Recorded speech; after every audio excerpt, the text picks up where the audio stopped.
नमस्कार दोस्तों, कैसे हैं आप। आशा है आप अपने परिवार में कुशल मंगल से होंगे। मैं डॉक्टर भुवनेश्वर दीक्षित, आप देख रहे हैं लोकदर्शक। मित्रों, आज हमारा विषय वास्तुशास्त्र से संबंधित है और उसमें भी दक्षिणमुखी मकान पर कैसे निर्माण किया जाए उसके बारे में हम आपको बताएंगे।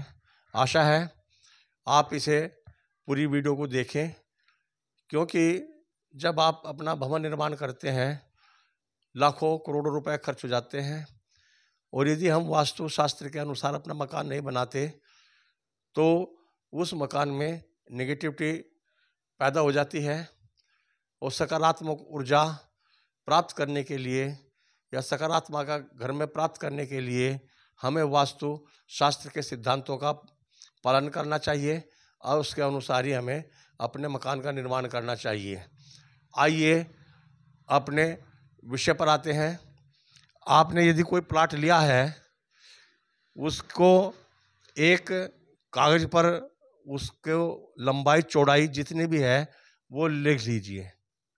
सबसे पहला काम है कि अपने प्लॉट की लंबाई चौड़ाई एक पर्चे पर, एक कागज पर लिख कर उसका इस किस्म से डायग्राम बनाने की कोशिश करें। उसके बाद इसमें चारों तरफ दिशाएं खोलें। उत्तर और पूर्व की दिशा में ईशान कोण लिखें, पूरब और दक्षिण की इसमें आग्नेय लिखें, दक्षिण और पश्चिम की में नैऋत्य लिखें, उत्तर और पूर्व की में वायव्य लिखें। इस प्रकार आप अपना एक डायग्राम बना लें। यदि आपको इस वीडियो में कोई परेशानी आ रही है देखने के लिए या समझने के लिए, या आपके पास कागज वगैरह नहीं है, तो आप इसे दोबारा देख सकते हैं। देख करके अपना कागज लें, पेन लें और जैसे हम आपको बता रहे हैं ऐसा बनाने का प्रयास करें। आशा है आपको ये वीडियो अच्छी लगेगी। लगातार देखिए, इसे लाइक करिए, शेयर करिए और सब्सक्राइब कीजिए। शेयर करना इसलिए ज़रूरी है कि जो भी हम वीडियो आपको डालते हैं वो ज्ञान दूसरों तक भी जा सके। और सब्सक्राइब करने का मतलब यह है कि जो भी वीडियो हम अपलोड करते हैं वो आप तक ऑटोमेटिक पहुंच जाएगी। ये आपको मुफ्त का ज्ञान मिल रहा है, क्योंकि यदि आपको वास्तु संबंधी जानकारी चाहिए तो आपको मोटी मोटी किताबें लेनी पड़ेंगी, उसमें आपका पैसा खर्च होगा। किंतु इसमें आपका कोई भी पैसा खर्च नहीं हो रहा, केवल आपको देखना है, सब्सक्राइब करना है और जैसा आपको बताया जा रहा है वैसे आप करने की कोशिश करें। आशा है कि आप मेरी बातों पर ध्यान देंगे और उसे समझने का प्रयास करेंगे। तो आइए हम पुनः समझाते हैं। तो इस किस्म से आप अपना डायग्राम बना लीजिए। सबसे पहले हमारा विषय है, उप विषय है द्वार भेद।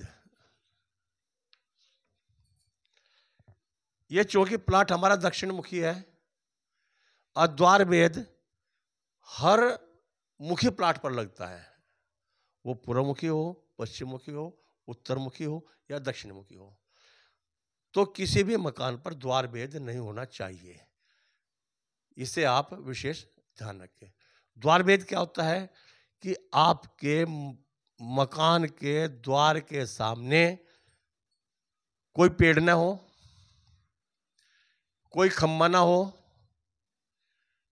कोई मशीन वगैरह चल रही हो, कोई कोल्हू ना हो, कोई सीधा रास्ता ना हो मकान के सामने, इस किस्म से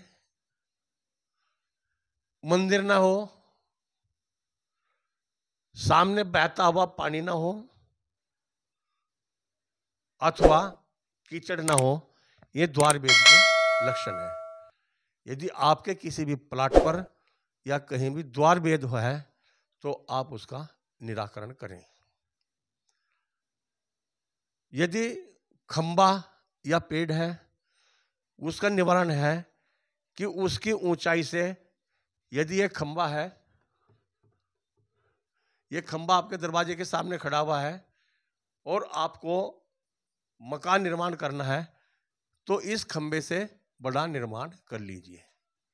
ये इसका या पेट खड़ा हुआ उससे ऊंचा कर लीजिए।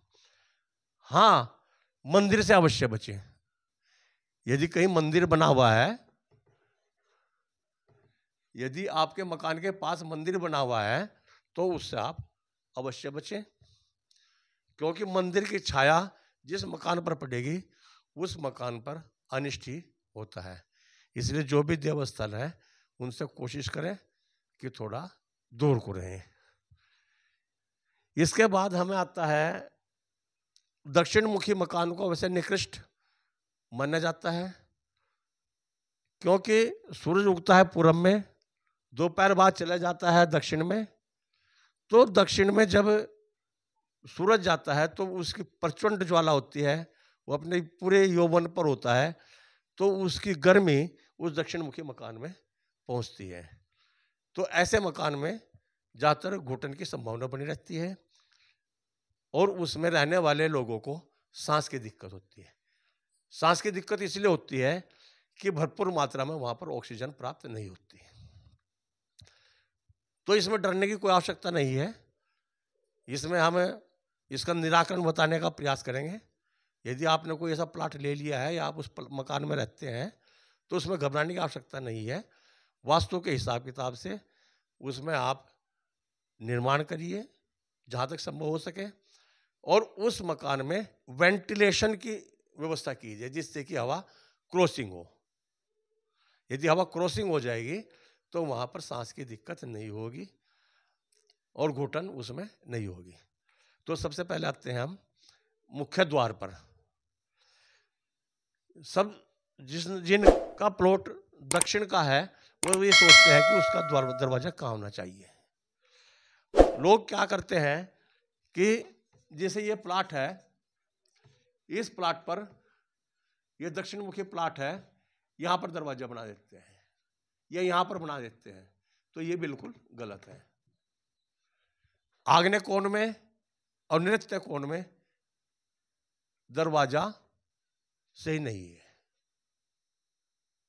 तो इसका उपाय यह है कि आप अपने प्लाट की लंबाई के 9 भाग कर लें। 1 2 3 4 5 6 7 8 5 6 7 8 9 9 भाग कर लें। 1 2 3 4 5 6 7 8 9 9 भाग कर लें इसके। सॉरी, ये थोड़ा है। 9 भाग करने के बाद पहला दूसरा पद छोड़ दें।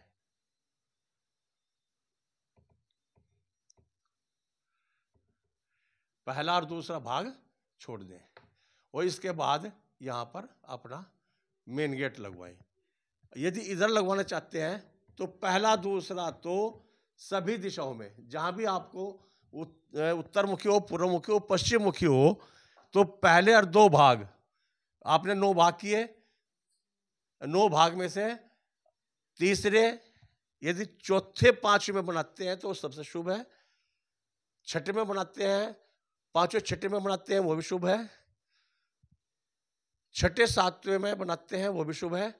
8 9 में कतई न बनावे, 1 2 में कतई न बनावे। तो इसका ही विशेष ध्यान रखें दरवाजे का। और यदि आपके प्लाट पर सीधे कोई रास्ता आता है ठीक दरवाजे पर, मानने की बात है आपका दरवाजा यहाँ पर है और यहाँ से कोई रास्ता सीधा निकल रहा है, ऐसे निकल रहा है, तो आप इस रास्ते को काट दें। सीधा ना करें, आप इसकी दिशा इधर उधर थोड़ा बहुत कर दें तो पूरी इस पे रास्ते पे आप अपना मुख्य दरवाजा ना लगाएं। अब इसके बाद हमें इसमें क्या क्या निर्माण करने चाहिए, कहाँ करने चाहिए, इस पर भी हम गौर करेंगे। सबसे बालकनी जो होती है ये एक मकान के ऊपर जाने का, हवा धूप खाने की एक ऐसी व्यवस्था जगह होती है या कपड़े सुखाने के लिए जहाँ जाते हैं, तो ये बालकनी कहाँ होनी चाहिए। बालकनी का स्थान है उत्तर और पूर्व, यानी कि इस दिशा में और पूर्व दिशा में आप कहीं भी बालकनी बना सकते हैं। उस बालकनी को सजाइए, वहाँ पर फूल पौधे लगाइए तो इस किस्म से आप उत्तर और पूरब दिशा में बालकनी लगा सकते हैं। सबसे बड़ी बात इसके बाद होती है पूजा कक्ष की। सनातन धर्म में पूजा करना बहुत महत्व है। हालांकि पूजा सभी करते हैं, किंतु शास्त्र सम्मत तरीके से जो हमारे शास्त्रों में बताया गया है, तो जो पूजा कक्ष है वो ईशान, उत्तर और पूर्व, यानी कि ये स्थल उत्तर का ये हो गया, ये भाग आ सकता है उत्तर का, और पूरब ये यहां पर आप अपना पूजा कक्ष बना सकते हैं। उत्तर, ईशान, उत्तर और पूरब ये सबसे अच्छी जगह है। इसके अलावा आप जहां कहीं भी आप पूजा कक्ष बनाएंगे वो सही नहीं है। अब इसके बाद हमारी आवश्यक चीज है रसोई, जहां पर खाना बनता है। तो इसके लिए हमने बताया कि आग्नेय कोण, ये कोना जो है ये सबसे अच्छा रसोई के लिए है। जितना भी संभव हो सके आप इसमें अपना रसोई कक्ष बनाएं।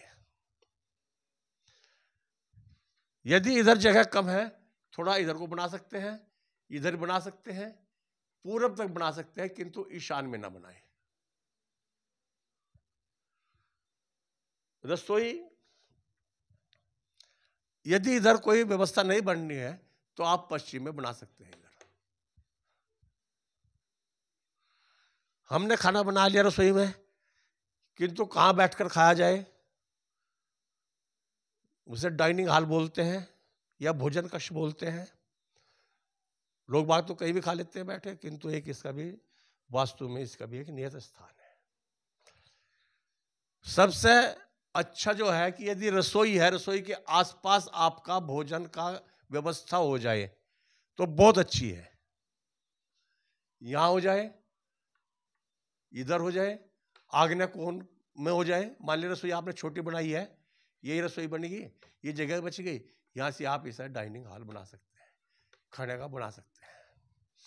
इसका फायदा होगी रसोई में खाना बनाया और यहां से सर्व कर दिया। यदि यहां पर व्यवस्था नहीं है तो आप इधर पूरब में बना सकते हैं। पूरब में आप रसोई के पास खाने की व्यवस्था कर सकते हैं, वो बहुत अच्छा है। किंतु यदि यहां पर व्यवस्था नहीं है तो आप इसे पश्चिम में बना सकते हैं। इस एरिया में भी आप यदि जगह है तो वहां पर आप पश्चिमी से बना सकते हैं। अब चूंकि घर में स्टोर की जरूरत पड़ेगी जिसमें हम खाद्यान्न रखते हैं, तो सबसे बढ़िया है वायवे, ये स्टोर है। और पश्चिम में आप इस एरिया से लगकर यहां तक आप इसे बना सकते हैं। पश्चिम में कबाड़, घर का जो कूड़ा कचरा है उसके लिए नृत्य कोना बढ़िया है, और कहीं भी इसमें कूड़ा कचरा ना लगाएं। और हाँ, स्टोर में एक बात विशेष ध्यान रखनी है कि जितने भी वहां पर बर्तन भरे हुए हैं, आपके कनस्तर है, खाद्यान्न है, वो खाली नहीं होना चाहिए, कोई भी उसमें भरा हुआ होना चाहिए। यदि वहां खाली है तो वो आपके लिए अच्छा नहीं है। वो भंडार भरा हुआ रहना चाहिए, खाली ना होना चाहिए। यदि उसमें कोई वस्तु कम पड़ती है तो उसमें आप उसमें तुरंत मंगा लें। खाली बर्तन घर में कोई भी शुभ नहीं होता। शयन कक्ष, शयन कक्ष है वायव्य में, इधर आप बना सकते हैं शयन कक्ष यदि जगह है।